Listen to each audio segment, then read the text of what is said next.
Hi, and welcome to Camp Arowana's Friday Night Bedtime Story with CoreyD. This is Corey, and this week, we are going to be reading The Berenstain Bears and the Trouble with Friends. Sister and Brother Bear, who lived with their mama and papa in the big treehouse down a sunny dirt road deep in bear country, were not only sister and brother, they were playmates, and they got along pretty well most of the time.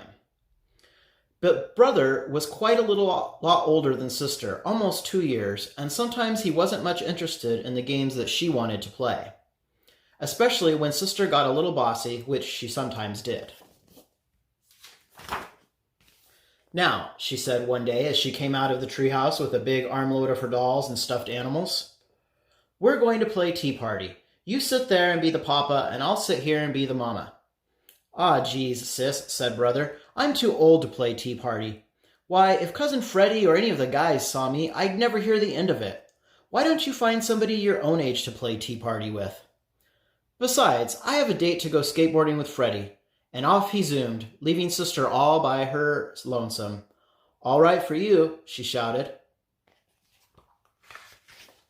"Oh dear," said Mama, who was watching from the treehouse window. "There goes brother off to play with Freddie again. I do wish sister had somebody her own age to play with." "What about her school friends?" asked Papa, joining her at the window. "They all live too far away," sighed Mama as she watched lonesome sister pick up her trusty jump rope and start jumping with a friendly frog. Soon a butterfly joined in. "She has her forest friends, the frogs and butterflies, to play with," said Papa. "Frogs and butterflies are all very well," said Mama, "but they're not the same as having a cub friend your own age." That's when Mama saw the moving truck out of the corner of her eye. "Look," she said, "a new family moving into the empty treehouse down the road. It certainly would be nice if they had a cub sister's age." Sister saw the truck too, and the car following it. "Somebody moved into the empty treehouse," she said. "I wonder if they have any cubs." And off she skipped down the road to investigate. The truck stopped at the empty house, and the moving bears began to unload it. The car pulled in behind the truck, and the new family got out. There was a mama, a papa, and a little girl cub just about sister's age. Sister could hardly believe her good luck. Just what she needed, a little girl cub to jump rope, play tea party in house and school, and have all kinds of cub fun with. She could hardly wait to say hello. She skipped over and introduced herself. "Hi, I'm Sister Bear. I'm 6 years old and I live just down the road." "Hi," said the new cub.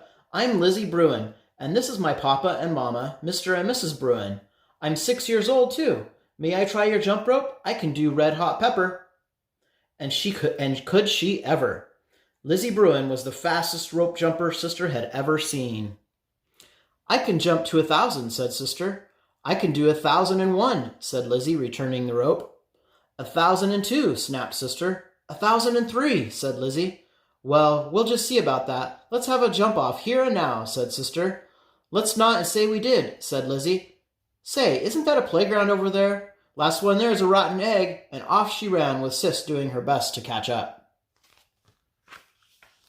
"Well," said Mama, who had been watching from the window, "the new cub certainly is a lively little thing. She may be just what sister needs." Sister and Lizzie had quite an afternoon. They climbed to the top of the jungle gym, rode the seesaw, and pushed each other on the swings. They played tag, laughed and giggled, rolled down a grassy bank, and picked wildflowers for their mamas. "Why, thank you, sister. How lovely," said Mama, putting her wildflowers in water. "Well, what's your new friend like?" "Her name is Lizzie. She's 6 years old. She's an only cub, and," sister said, "she's a little bossy." "Oh," said Mama. "Well, you certainly seem to be having fun." "Oh, yes," said sister. "I had a lot of fun. A little bossy and a little braggy." The next morning, bright and early, the phone rang. It was sister's new friend, Lizzie. "Want to come over and play school?" asked Lizzie. "Okay," said sister. "Bring some of your dolls and stuffed animals," added Lizzie, "because mine are not unpacked yet." So sister gathered up some of her favorite dolls and stuffed animals and headed for the treehouse down the road. "Come on in." called Lizzie from the garage. "My mama and papa are still fixing up and putting away, so we're going to play in here." "Who did you bring?" "My best doll and stuffed animals," said Sister, "and this is my special teddy that I've slept with every night since I was a baby." Lizzie had set up the garage like a schoolroom. There were boxes for the pupils to sit on, and there was another box for the teacher's desk. There was even a blackboard and chalk for lessons. "This is going to be fun," thought Sister Bear as she began sitting her toys on the boxes. That's when she heard the tapping sound. It was Lizzie, tapping on the desk. She had a pretend pointer in one hand and a piece of chalk in the other. "Please be seated, Sister. It's time for your lessons. Today, I'm going to teach you the alphabet. The first letter of the alphabet is—" "No, just a minute," protested Sister. "Who said you were going to be the teacher? When I play school, I'm the teacher, and not only that, I already know my ABCs. "Sister Bear, if you don't sit down this minute, I'm going to keep you after school," said Lizzie. "Is that so?" shouted Sister. "Well, if you don't give me that pointer, I'm going to keep you after school." That's when Sister grabbed the pointer. Soon they were rolling around on the floor, wrestling for the pointer, which broke in two. "Now look what you did," shouted Lizzie. "You broke my best pointer." "I'm not going to play with you ever again," shouted Sister, gathering up her toys. "I'm going to take my dolls and go home." "Sister's mad and I'm glad," shouted Lizzie as Sister marched out of the garage. "Lizzie, Lizzie, in a tizzy," Sister shouted back. "Back so soon?" asked Mama when Sister returned, looking like a storm cloud. "I'm never going to play with that Lizzie Bruin again," shouted Sister. "She's much too braggy and bossy. I don't need her to play school or anything else. It's much better playing by yourself. When you play by yourself, you can do what you want when you want without having to worry about that Lizzie Bruin."